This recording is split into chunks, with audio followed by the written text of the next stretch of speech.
SpaceX Dragon copies. So when you go to Mars, it takes about 6 to 9 months to get there, 6 to 9 months to get back. You want to spend a good amount of time there on the surface as well to make it worthwhile. So that's why we call it about a 3-year mission. And we want to understand the physiology involved in that kind of length of a mission. So that's really what this CIPHER study is designed to get at. Try to understand the differences between these short and longer. You know, what happens between 6 months and a year? Is there just a plateau that is reached? Do things stop changing? Or do we have a linear increase in certain parameters or that kind of thing? We want to understand more about those experiments. There's a sleep in orbit experiment that sounds pretty interesting. I think Andy will be a subject for that one. I'm not sure, maybe someone else as well. That uses an earbud EEG, an electroencephalogram, to measure brain waves, look at brain activity during sleep. So pretty cool EEG on board. You know, I speculated that it would be so cool to have an EEG on board crew members to see what's happening to the brain when you first go up in microgravity for the first time. Because you are navigating in this 3-dimensional environment for the first time. You know, sitting here, of course we're in 3D, but we're not really using things above our head, in the ceiling, on a ceiling, and that kind of thing. On the space station, we use all of the planes. We use the floor, the ceiling, all of the walls, all equally. And so you're navigating in this different way, and these different pathways are really forming in your brain in order to accommodate for that. It was a really interesting feeling I felt during the first few weeks I was in space, where I felt like my brain would actually do these flip-flops. If I went from the floor up to the ceiling and I was working there, you know, here on Earth, when we think about how we navigate and move around, it's all in relation to down, because we have this gravitational vector pointing down toward the Earth. When you don't have that in space, you know, suddenly there's no right or left.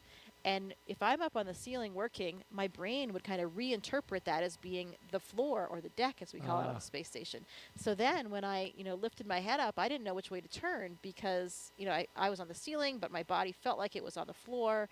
And that takes a couple of weeks for your body to get used to. And I think these new neural pathways are forming. And such an interesting thing for me as a physiologist, because I felt like I could really feel that happening. And Dragon SpaceX for post-ingress briefing.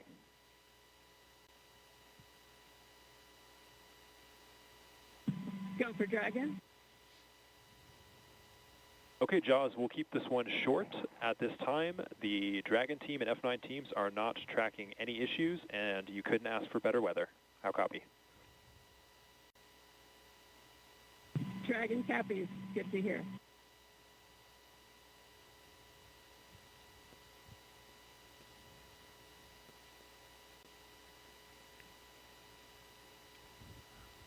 So you feel that up in space. You feel the difference of how your brain has this remarkable plasticity. Your brain can adapt in this new way. And after a couple weeks, I didn't feel that anymore. You're saying you actually felt? Yeah, you could sort of feel this flip-flop. It's a strange thing to kind of describe, but you could sense it almost. And then a few weeks later, that feeling was gone, and I was, you know, more effortless in terms of navigating around the space station.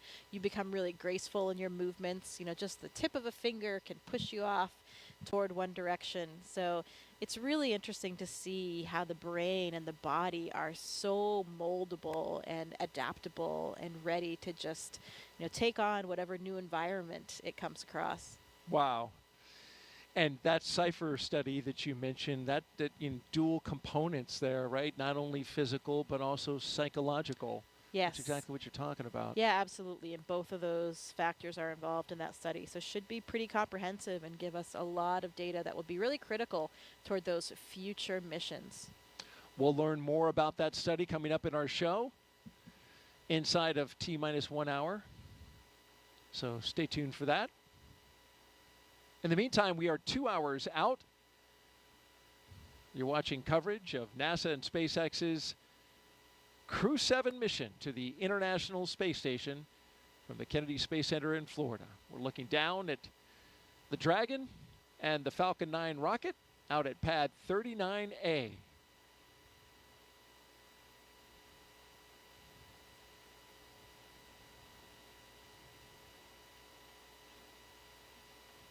It's been a smooth countdown so far.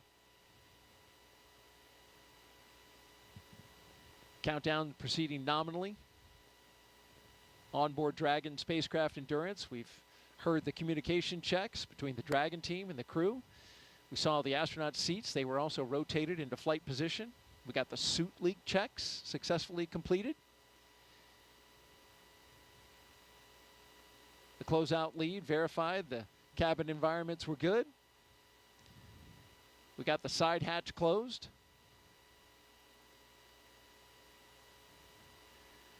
And then after all that, the SpaceX closeout team will perform the final leak check on the hatch.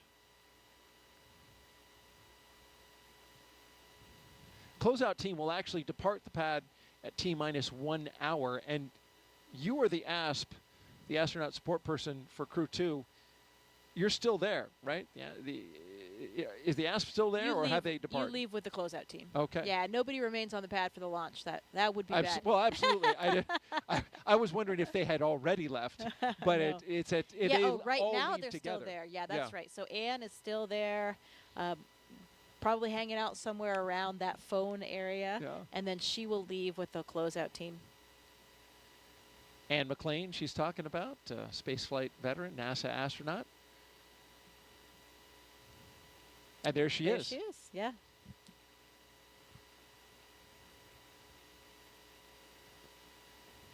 So those technicians, they stand by at that location. They are just on the other side of the crew access arm in the launch tower. And then you have a designated SpaceX team that is inside that white room.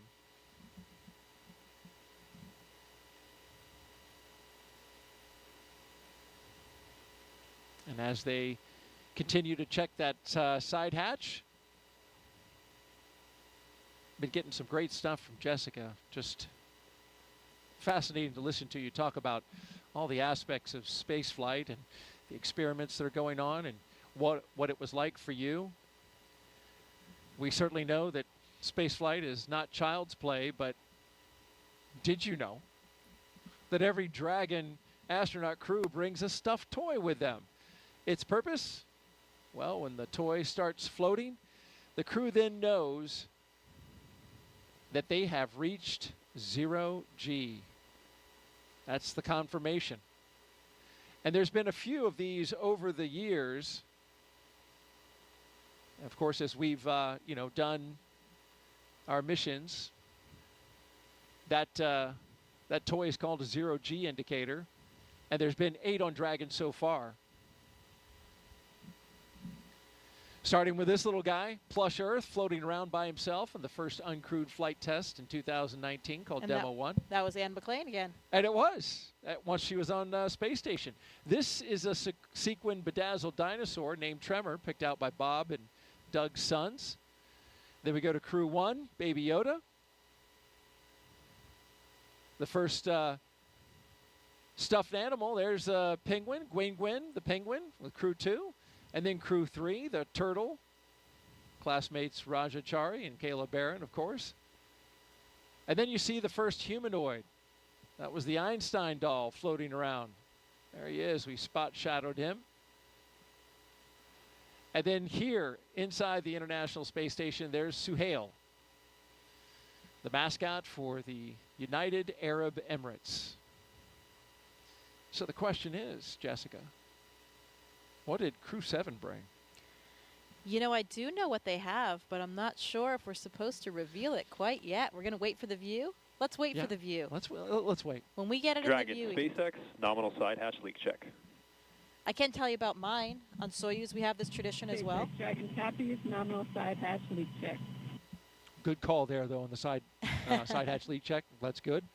My commander brought, it was a small stuffed unicorn. I think it was from his daughter. So that was what we had to demonstrate microgravity for us. And really for everybody watching, because that's, you're still strapped in during all those moments. So it's difficult to tell if there's any weightlessness yet or any relative motion. But that's why you have the microgravity, the zero gravity indicator. Not truly zero gravity, so it's a microgravity indicator, I'd say. Or even sometimes called a 1G indicator, because you can see when you're back in 1G when you're landing as well. So you use it on the way down.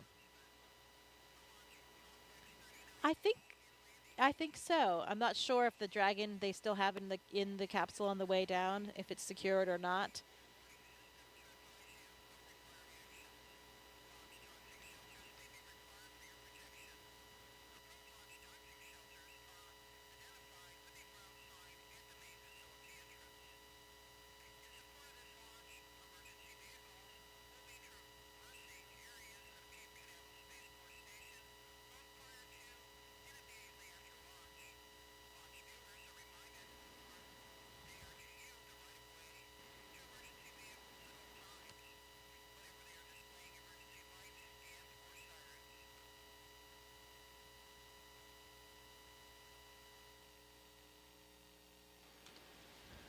Yeah, it's a fun tradition though, and it's a group activity, or at least usually up to the discretion of the commander. Who's going to choose it? Maybe it's your first space flight. Children are often involved, so everybody gets to play along and have a role and see that microgravity indicator launching.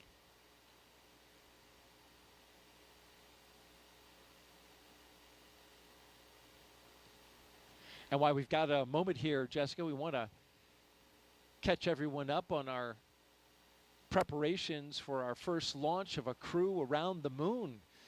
First in more than 50 years. Let's take a look at our Artemis Moon Minute.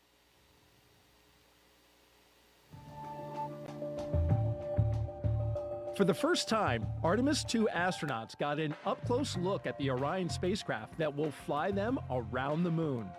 Astronauts Reed Wiseman, Victor Glover, Christina Cook, and Jeremy Hansen visited Orion at the Kennedy Space Center in Florida. And it looks amazing. Their handiwork is gorgeous. I'm ready to take it for a spin.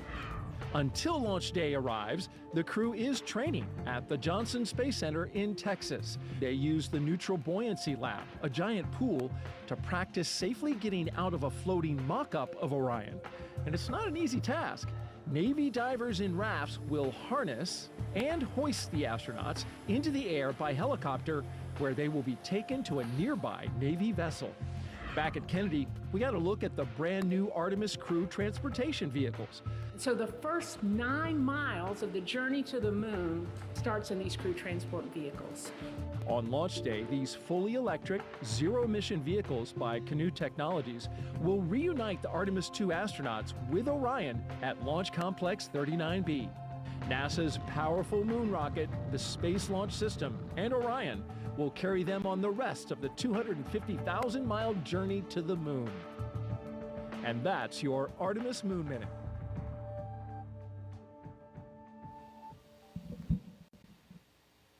For Artemis updates, please see the QR code on your screen right now. Or you could visit the website at nasa.gov/Artemis 2.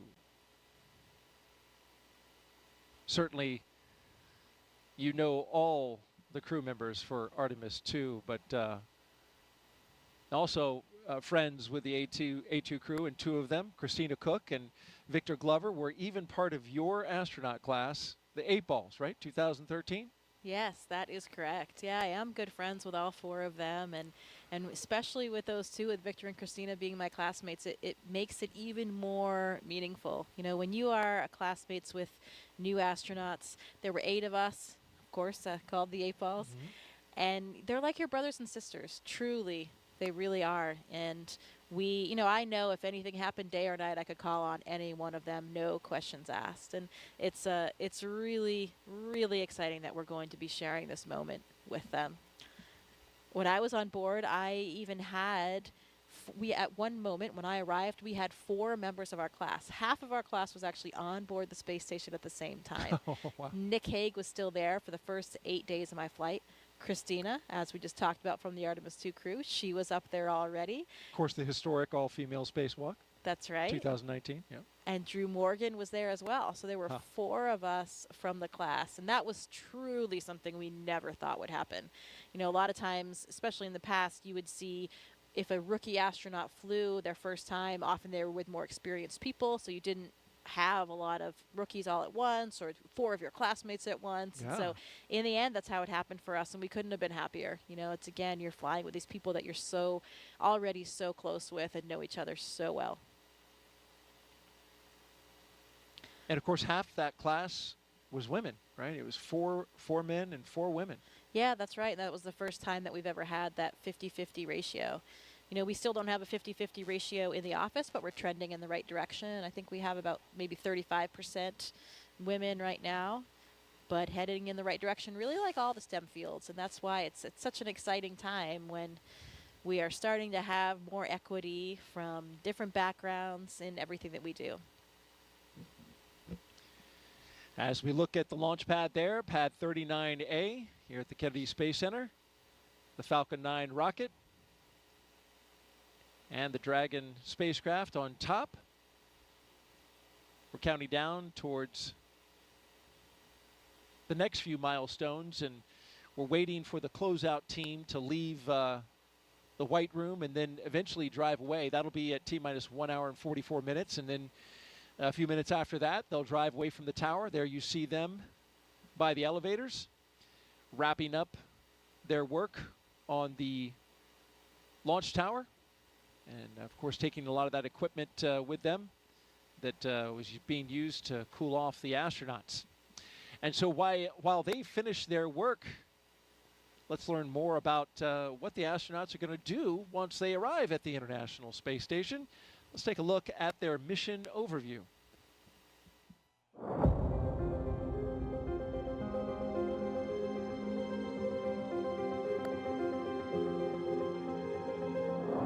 Our Crew-7 mission will take our 4 crew members to the International Space Station, which is, think of it as an orbiting laboratory around the Earth.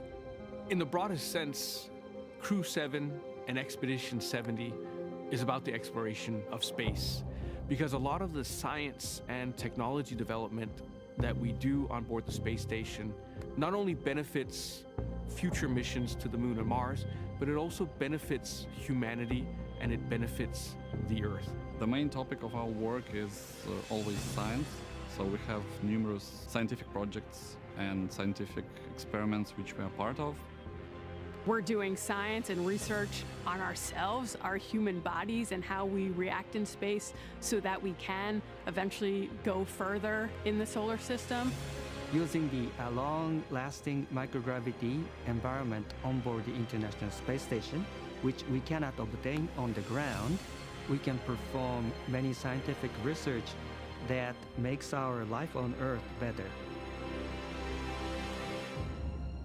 Well, with my international upbringing, I'm especially proud of the fact that our Crew-7 mission has 4 different astronauts from 4 different countries. And it's just something really special when you think about we've all come from very different backgrounds. We have different cultures and different traditions, but we share those with each other. Working as a team, we can back up each other and accomplish the mission easily. And I hope that this is something which can show the world how we can achieve big things when we cooperate and we work together. It's a human being's instinct to broaden our boundaries. Humans have always wanted to push the boundaries. We're curious beings. We want to know what is out there. We want to see what's behind that hill. We want to see what's behind that sea. We want to see what's behind that planet. Every time we've explored in the past, it has been beneficial to humans and to humankind.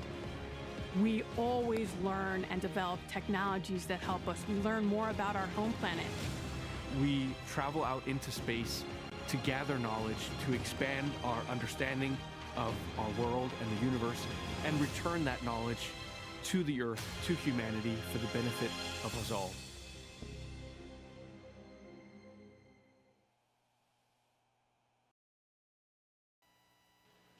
Welcome to the International Space Station Flight Control Room at NASA's Johnson Space Center in Houston, Texas, where teams work around the clock to monitor work and life aboard the orbital laboratory. Mission Control Houston is essentially the nerve center for operating the International Space Station, working in tandem with our partner agencies and providers around the globe. Together, we've ensured the station is ready to welcome Crew-7. Leading the team inside the room right now is Flight Director Chris Dobbins. He will lead the joint NASA-SpaceX Go, No-Go polls once we're in integrated operations with mission controls here in Houston and SpaceX in Hawthorne, working together to bring Crew-7 to its new home in space. Like many launches to the International Space Station, today's launch has an instantaneous launch window, meaning the crew must launch at exactly 3:27 a.m. Eastern Time to line up with this space station. Launching at that time puts us in an orbit where Dragon's thrusters, which don't have the same power as Falcon 9, can carry Crew-7 the rest of the way to the space station. When Crew-7 arrives at the space station, they will no longer be referred to as Crew-7, but rather as Expedition 69 flight engineers. They'll be declared Expedition 70 once the Soyuz MS-23 departs in a few weeks with NASA's Frank Rubio on board. He will land September 27th with the longest single spaceflight by a U.S. astronaut with 371 days in space. Once on board, Crew-7 will conduct a direct handover with Crew-6, and Crew-6 will remain on board the station until their scheduled undocking day. A direct handover also helps ensure a continuous U.S. presence on the space station, a record approaching 23 years in duration. After docking and hatch opening on Saturday, Crew-6 will give Crew-7 a safety briefing and orientation, which might be particularly helpful for the first-time space flyers on this flight, NASA's Jasmine McBelly and Roscosmos cosmonaut Konstantin Borisov. As the station is first and foremost a laboratory, the crew will jump right into conducting experiments with new research still to be delivered on upcoming cargo flights. For now, we'll send it back to you, Daryl. All right, thank you very much, Courtney. Back here at the Kennedy Space Center in Florida, looking at pad 39A, the rocket and the spacecraft that will go to that destination that Courtney just gave us an update on, the International Space Station, which of course is flown from Mission Control in Houston. Give you an update on what's happening out the pad. We've got the crew inside the Dragon spacecraft. They are buckled in, plugged in, ready to go, had their comm checks completed.